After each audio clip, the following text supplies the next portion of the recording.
I want to move on to a couple of the silver linings that do come out of the horrible result for those of us who wanted to see a changing of government, or at the very least it being put into minority. And here we go. Number one, the Greens have gone backwards. You know this, I know this, but it's good to double check, because Adam Bandt is right on the line about whether he is going to lose his seat or not in the seat of Melbourne. Now remember, Melbourne had been previously a pretty hardcore Labor seat and then became a massive Green seat for a while. It's got way more people under the age of 50 than over, but Adam Bandt is in a world of pain. And guess who he is blaming for not preferencing him when his entire campaign was about keeping Dutton out?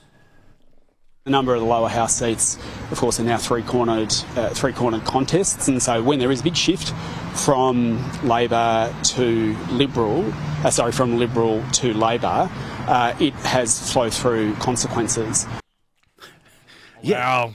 this is part of the problem for the Liberal Party in seats where they're not going to win.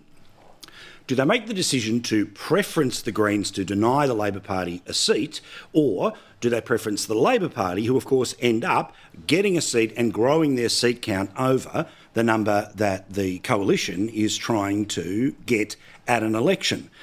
On a moral sense, I would prefer to have a Labor MP than a Greens MP, but there is an electoral consequence to all of this. So let's have a look at the latest numbers on the counting, which closed not long ago. Now, as you can see, the primary votes right now, Adam Bandt at 29,000, Labor at 22,000. Now, assuming that everyone followed the how to vote, you can start to add the 13,000 to the 22,000, and that's when you start to get into the two-horse race right now, which shows, fairly obviously, that right now, the Labor Party is in front. Now, those numbers there, when you see about 3,000 votes or 2,000 votes, obviously that hasn't matched the primary vote numbers. But the most important thing to notice here is that if Labor wins, it'll be because of the Liberal preferences. And basically, what will happen to the Greens is what happens to the Libs in most places where Labor and the Greens get together to knock them off. Fingers crossed, that is what it's on its way. Number two, the wonderful Di Lee was re-elected to the federal parliament. How good to see that she is back in the position that she is as the member for Fowler. She did something spectacular this weekend in the seat of Fowler. She had an increase in her overall vote, which was pretty damn impressive to see that she had an increase. Let's maybe perhaps drop the graphics, put it all in order, and I'll just talk things through if that's okay. So Di Lee was able to win. Most importantly, she increased her vote on the vote that defeated Christina Keneally. Now, generally speaking, when it comes to independents, be they a Di Lee variety or Rebecca Sharkey or Andrew Wilkie or Bob Cutter, if you're able to get re-elected, then you are basically going to hold on to the seat for as long as you can. Now, there is a further extension to that in the seat that formerly was held by the National Party, and then an independent of Kath McGowan. She ended up taking that seat over, and when she retired, she was able to essentially hand her operation to the next generation in her seat, being Helen Haynes. So what becomes an independent seat may well often end up as an independent seat. So that's good there. Number three, the Victorian Teals are in trouble.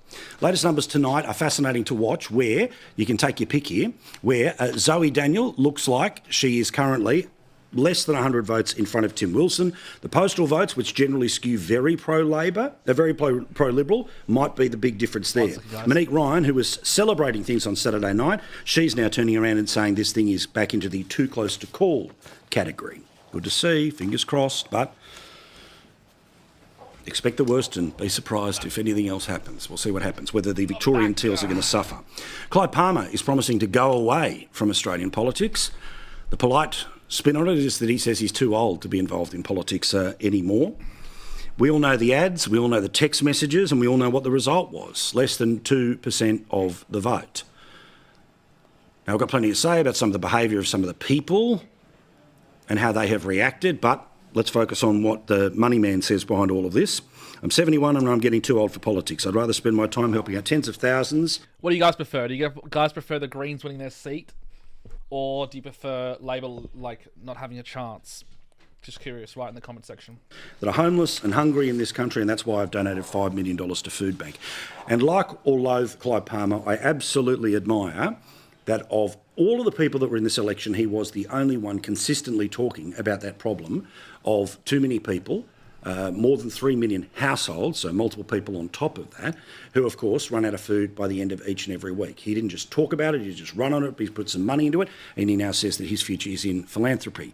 Now, who knows whether he changes his mind with 1 year to go or 6 months to go, and it's his money to do with what he wants, but Clive Palmer says he's out of the game, and the laws that are going to change, that are going to make it harder for him to run the type of campaign he has for the past couple of elections, will also apply to the Teals in the next couple of elections. All of that will be to the advantage of the two major parties, with the flow-on effect to the existing independents, as opposed to the ones who may want to grow the pie.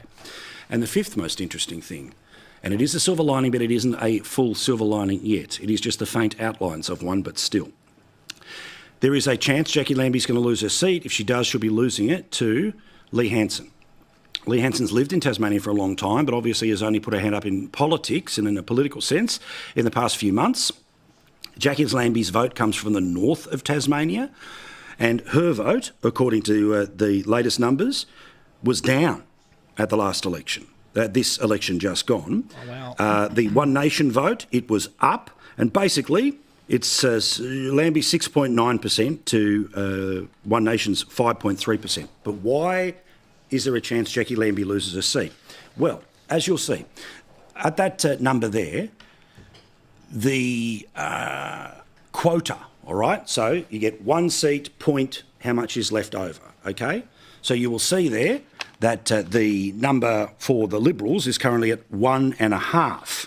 Now, if you go and have a look at their how to vote card, it would mean that if they don't get the second seat, whatever they get over the 1, it moves to their second preference, and that, according to the how to vote, was One Nation. So there could be about half a quota of a Senate seat that is out there for Pauline Hanson and Lee Hansen. Now, the One Nation Party is currently at 0.37 of a quota. That 0.5% would take them to the 8, to 0.8. Then, when you throw in other preferences that might be around there, that's why it might get a little bit closer. If Jacqui Lambie runs away with it, it will be because she was number 2 on the Labor how to vote card. Okay. So as you can see, left over in the Labor vote was 2.47. Yep. So Lambie currently sitting at 0.48 of 1 quota, plus the overhang of Labor, puts her at basically that same position, about 0.8, and then a whole bunch of other things where we work out what people did with their 2nd, 3rd, 4th, 5th and 6ths. Well, all of that comes into play, including people who voted below the line. We'll talk to Pauline Hanson about that in a moment or two's time. Well, there you go, guys. Have the Greens truly collapsed, or is this some sort of... are we coping? Is this some sort of copium? I mean, if Adam loses the seat, it's great because their leader has fallen in a sense. But the Greens have got a lot of votes. But One Nation has also got a lot of votes. I just read a post here. I'll see if I can put it on the screen. 1 second. Yeah. Look at this. One Nation has increased its votes in SA by 30%. Why is it? Oh, I gotta do full screen. Sorry. By 30% compared to 2022 federal election. One Nation is the fastest growing political party in South Australia. Thank you to those who voted for One Nation. Well, there you go. The fastest growing party in South Australia. Interesting.